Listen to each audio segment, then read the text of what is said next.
While the Joker has had some iconic sidekicks, he hasn't had very many, especially in contrast to his heroic Dark Knight. Batman just has sidekicks springing up all over the place, and sometimes the idea of what does the Joker think of Robin, or the sidekicks, is played with, but that also doesn't happen too often. Not as much as you may expect. One prominent example gave the world the largely forgotten sidekick of Prank. Show me what you got, clown boy. Ow. Gross. Who shares his name with a more well-known Flash villain sidekick who worked with the Trickster.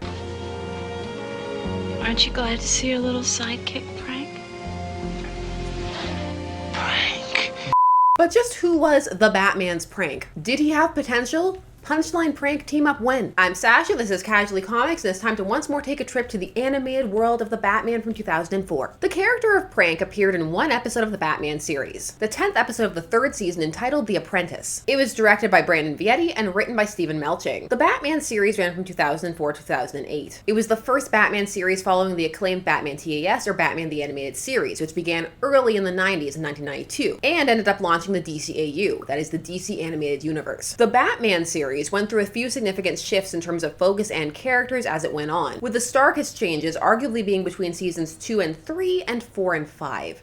5 is its own animal. It's almost a proto-Batman Brave and the Bold. Season 3 marks the move away from some of the more unique aspects of the series, in terms of Batman's mode of operation and who he was working with. Whereas in the first 2 seasons, there was a bit of a GCPD police procedural energy, and everything was meant to be happening early in the Dark Knight's career, so it was the emergence of certain supervillains, and they were just starting to come out more often. The end of Season 2 introduced Commissioner Gordon, and so on the start of Season 3, some characters were dropped. Not phased out, dropped. We did a video on the vanishing of Officer Yin, who had some elements of Renee Montoya, but almost the whole look of Elisa Mazza from Gargoyles. This meant that the 3rd season more regularly incorporated Commissioner Gordon, and as a result, and by extension, Barbara Gordon, his daughter, aka Batgirl. The time it took Gordon to come to the series was facilitated by the Bat embargo, which was in place across Bat Media at the time, an effort attempting to streamline the adaptational Bat universe and avoid confusion by not having multiple versions of the same character running around if possible, with precedence being given to the most important, in quotes, projects, the ones that were going to get more attention or bring in more money. And then if the projects were equal, it tended to be whichever one started first. And then over time, it also started to loosen. You could negotiate and pitch and try things to get the characters you needed. And there were some exceptions that were made for essential characters, such as the Joker. It's for this reason that The Batman was missing some villains that some fans may have expected to be there, like Two-Face or Scarecrow, since they were either earmarked for or in the Nolan Batman films. It's also why Batgirl debuts before Dick Grayson Robin as Batman's sidekick, because Robin was already in play over in the Teen Titans animated series. And once that show wrapped up, they would bring Robin into the Batman. These changes served to give the Batman series a bit of a unique energy. This because of all the workarounds they had to employ. And at times that could lead to some strong episodes, like the Hugo Strange zombie episode, which we've taken a look at. Sadly, if the antidote isn't administered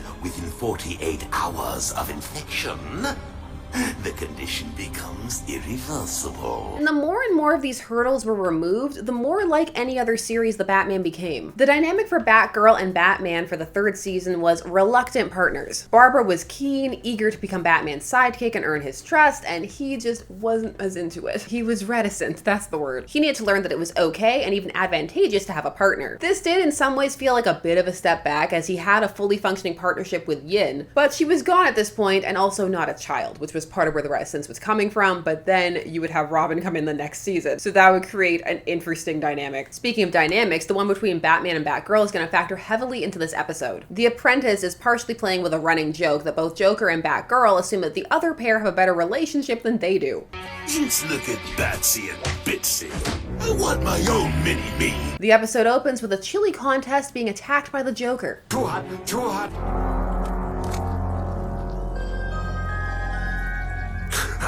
Joe. At this point, I imagine there's just a betting pool as to which villain is going to attack where.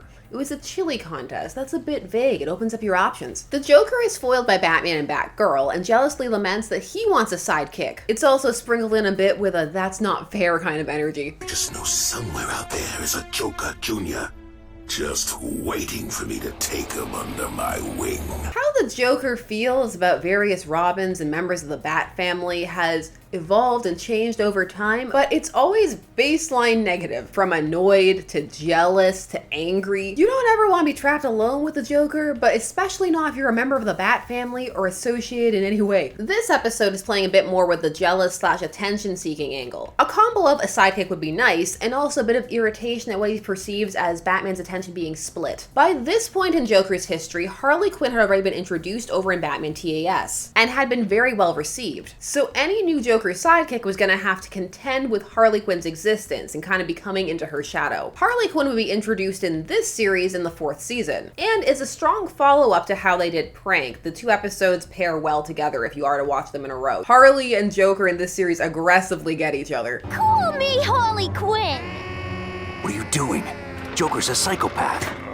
Better than what you are! A third wheel! As for where the Joker is at this point, the Joker makes reference to needing a Joker Jr., which is a concept that has come up a few times in comics. In the Silver Age, such a concept came up in Batman 145 from 1962, in the story The Son of the Joker. That was the 3rd of a series of stories wherein Alfred was writing fan fiction about a hypothetical future for Bruce where he was married to Batwoman. The original Kathy Kane Batwoman, not Kate Kane, who he's related to. In this future, the two had a son, Bruce Wayne Jr., who became Robin 2 to Batman 2's Dick Grayson. In the story in question, a new Joker appears following in his father's, in quotes, footsteps. Only he wasn't the Joker's son, but a protege he was training, and he turned out to be a failure. Elements of this and the other Alfred fan fiction imaginary story trilogy would be taken for a Batman Brave and the Bold episode Dark Knights of Tomorrow, which we have also discussed on this channel. I'm crazy, not stupid, remember? Joker Jr. was also a character in John Byrne's Superman and Batman Generations, which was another imaginary tale, this one a saga about legacy, following the idea of if the Batman and Superman story progressed along a linear timeline. The Joker Jr. in this series was an older Joker in disguise. This idea played out across 2 Generations books, placing this Joker Jr. in the late 90s and early aughts. Arguably the most visceral Joker Jr. comes from the DCAU, from the movie Batman Beyond Return of the Joker, and that was Tim Drake.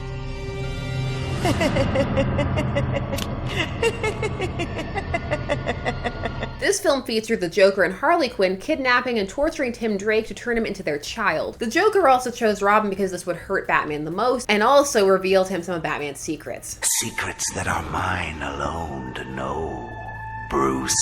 While we're not going to get quite that dark for Apprentice, it does go some places. Also, brief mention of Joker Jr. from Old Lady Harley and Joker Jr. of the gang. The latter was not Joker's son, the former was. But both of those came after this episode. Which at this point goes on to introduce our Joker sidekick, Donnie. Donnie is an annoying and unfunny class clown classmate of Barbara's.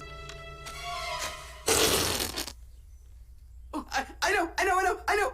X equals PU! He's also got nerves of steel because he takes his failed high school stand-up routine to an actual comedy club, where his act failed and is seen by the Joker, which is a nice nod to the origins showcased in The Killing Joke, featuring the Joker as a failed comedian. So it's very fitting he'd be looking in these locations to find a protege and gravitate towards someone society didn't deem funny. This series would oftentimes subtly reference The Killing Joke and other works. The Batman was oftentimes less direct with its source pulls, but they were still there. Donnie is understandably creeped out by being approached by the Joker, but also feels enough like he's misunderstood to entertain the notion and eventually be swayed to the idea that it could be fun. See how much fun we can have?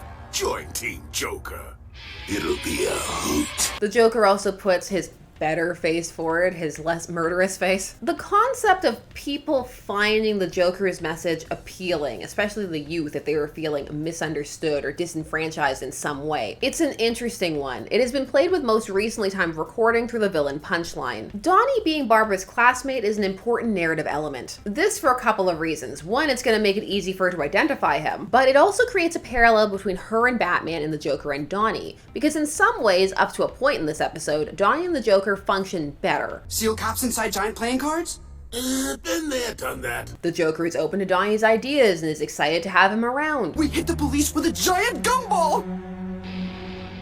That could gum up the gumshoes for days. There are some references in Donnie's planning scene to other episodes. For example, the playing card idea Donnie references is something Joker did in the Batman Season 1 episode Topsy Turvy, while the 2 Riddler line for the crossword puzzle maze that he pitches is something that the Joker said in the Mad Love episode of the DCAU. Boring, lame, not funny. Been done. too, Riddler. They eventually come up with an appropriately punny plan, which involves shooting giant gumballs at police, because another slang term for police can be gumshoe. But first, Donnie needs a new look. Frank, your new sidekick. The jester costume is nice and on theme, slightly disconcerting with the long nose element, which they fashioned closer to a plague doctor mask. Although you do see that on jesters, that's an extra long nose. And while Prank is a good and on-brand name, it was already used for a Flash villain created for the 90s live-action Flash TV series. This series actually had two pranks, both sidekicks to the trickster, but the second prank became a sidekick voluntarily, while the first one was kidnapped and forced into it. The second prank and trickster had a dynamic that some view as proto-Joker and Harley, a comparison also aided by the fact that Mark Hamill played both the trickster and the Joker. But you could also potentially argue that their relationship, trickster and pranks, is a bit healthier, although again, it's up for debate. This prank would also make an appearance on the Arrowverse, played by the same actress. There's also a prank on Batwheels. We don't talk about Batwheels. Prank never took off quite the same way Harley did. There are reasons for that, but those are for another time. I'm curious if she was remembered at the writing of this episode to know that that name was already off the table, or whether it was just deemed not important because she wasn't a big enough character. As for Prank, he works well in this context, and it's all going well until things get too real when he's asked to kill Batgirl. I'm not sure I get it. This is the most interesting part of the episode. A key component around the Joker is the idea that he has this joke that he understands. He knows the joke. And some people think that he's in on something, that if only they could just understand it, it all makes sense. You either get it or you don't. Getting it, or thinking you do, is a key part of being able to work closely with him, like Harley or Punchline. Admitting to not getting it is a recipe for disaster. But the idea of being drawn in too deep, things being more serious than one imagined, misunderstanding the Joker, again, especially from the standpoint of a youth, is an interesting idea. And that mistake is nearly Donnie's undoing. I blame myself. You do? I should have known that a costume and makeup wouldn't be enough. Continuing on the themes of killing joke, the Joker is prepared to throw Donnie into a vat of acid, transforming him so that he will get it. This part of the origin actually predates the killing joke. It's a visual representation of a violent change in perception. It's linked to the Joker's worldview since it's his origin. And also Plastic Man's. So to resist it is to resist the worldview, which Donnie does as he insists he never wanted to hurt people, just make them laugh. Why so nervous? I mean, look how I turned out. There is a realization that they have dangling around Donnie, but they never quite pull on it, which is the idea that his jokes did already sometimes hurt people. But while that would have been interesting, this episode isn't meant to be an in-depth character study of Prank, but that is an idea that's floating around there if you want to eventually do something with it. The dynamic duos show up and save the day, with Donnie getting the final hit on Joker. You were right, Joker.